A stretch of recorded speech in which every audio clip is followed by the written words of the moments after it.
Your lift pump go out, which is right here. What was happening, and I heard it from upstairs, was it was just kind of running, kind of teetering on and off. So this lift pump has been in here in this house for probably 16 years, and it was straight piped in. So I had to cut the pipes.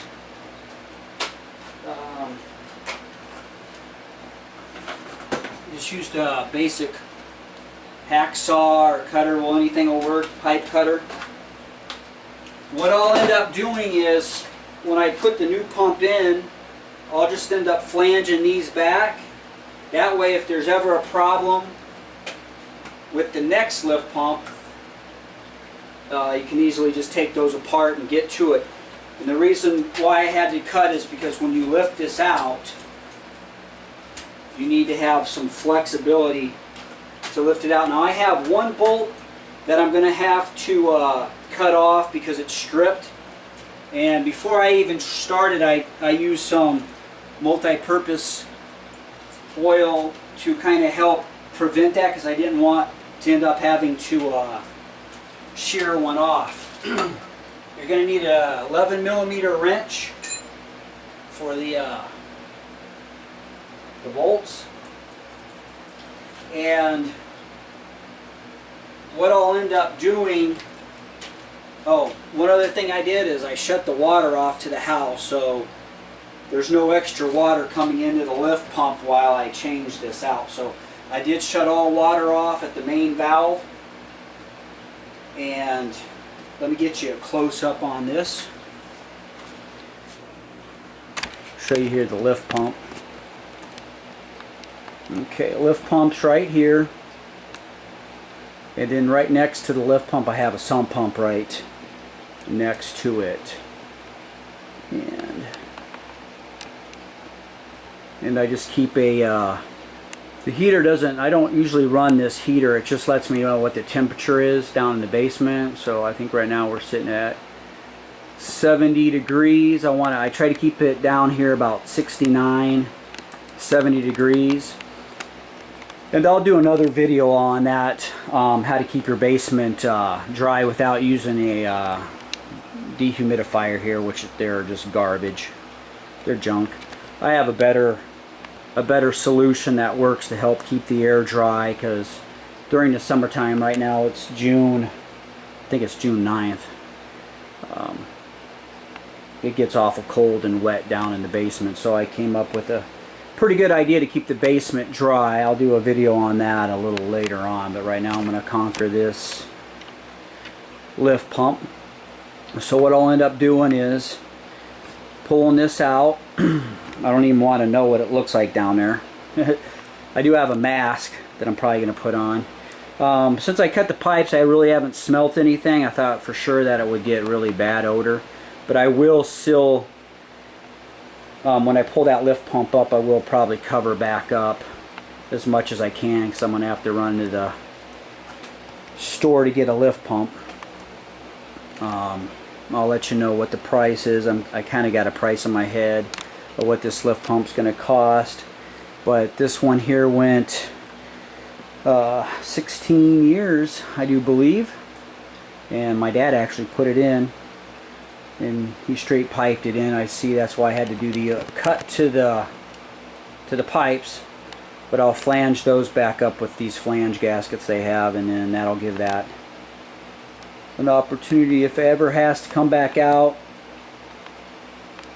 for any reason, easy access. So right now I'm going to work at taking off that other bolt, and then I'll put it. One other thing you're going to want is once you pull that pump out, just slip it right into a garbage bag. That way you're not dripping it to get it out of the house. And then once I get it out, I'll kind of show you what it looks like. All for now.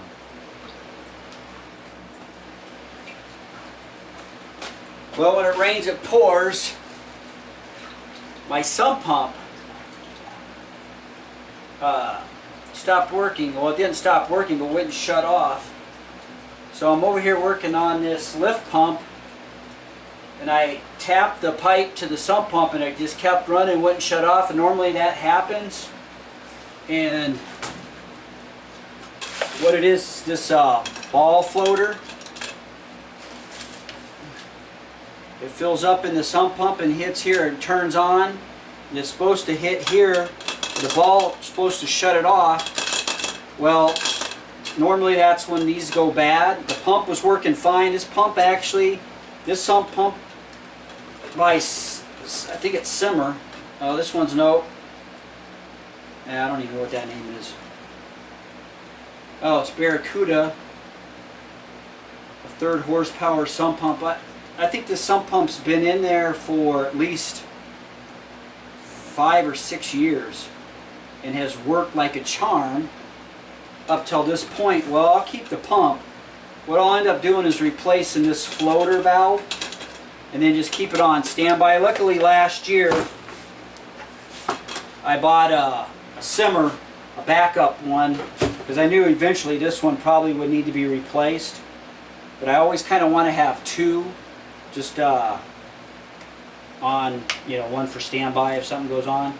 So this is this is similar to a lift pump, but it's a sump pump, and I will go ahead and just slap this in real quick and then get back to my other project. I think that kind of funny that I'm sitting there trying to get this done and sump pump goes out. So anyway, let me get that working now.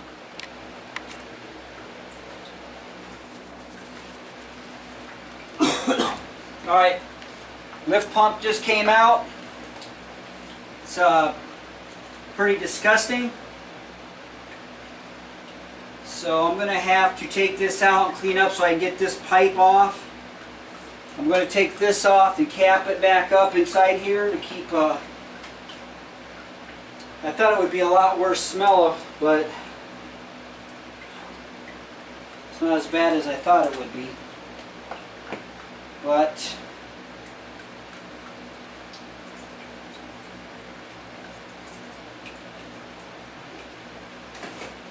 what she looks like.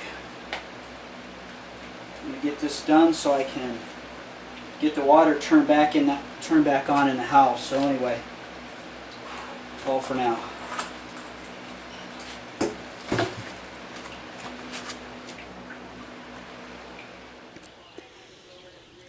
Okay, this is the pump, and I had to, the pipe wouldn't let go of the piece of, I don't know, connector to the pipe, to the pump actually, and it ended up breaking. So luckily I have 2-inch pipe here, so I can replace that piece, no problem. I'm on my way now to go get this pump and get this system running again. Alright, I'm back. I got the Simmer, and it's a basically, I guess they call it a sewage pump. So what I did was I tried to stay with the same diameter that the other one was, and this is the old pipe.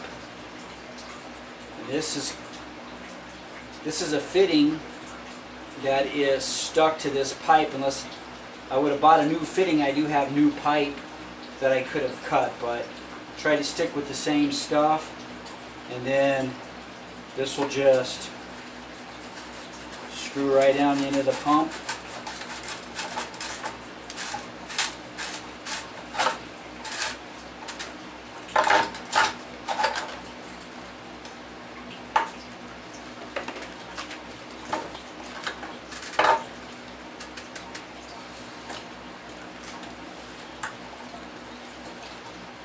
And I'm just going to go ahead and install everything.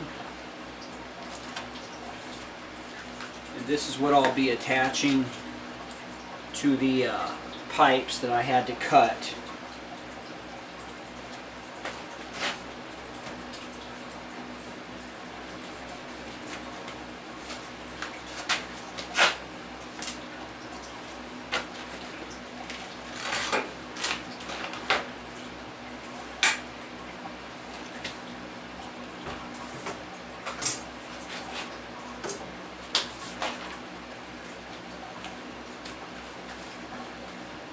price was $179.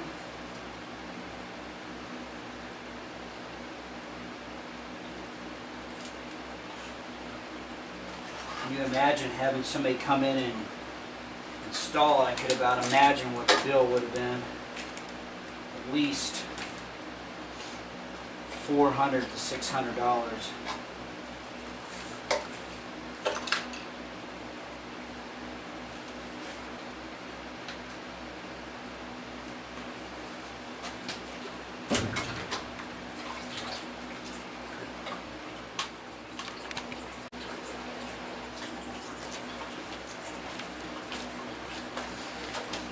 Alright, a little tricky on these little seals that are on the top cover, but I had to use a little screwdriver to kind of keep it tight when I was pushing this in. So now it just slides down.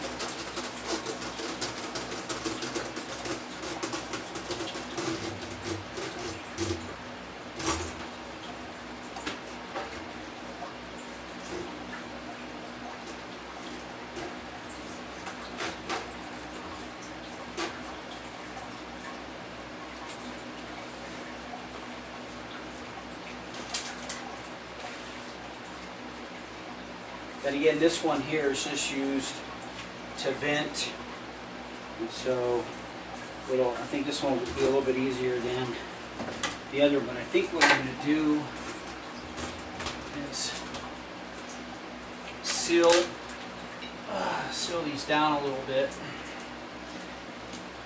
You could, if you want, you could replace, the top piece, but everything looked good.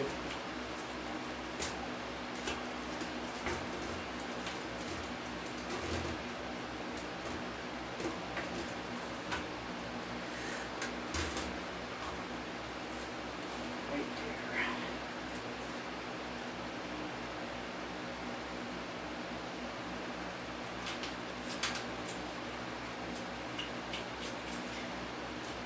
Really wouldn't be a bad idea to oil these down, but I did spray them pretty good with silicone spray.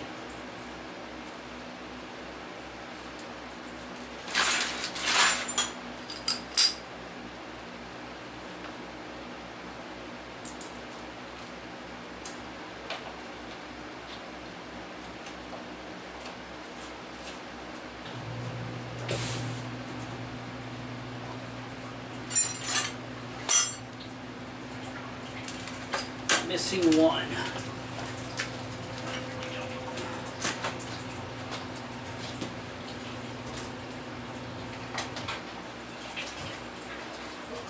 Okay, I didn't know that my memory card went full, and so my video camera shut down, so I don't know actually what did not get recorded here on the ending.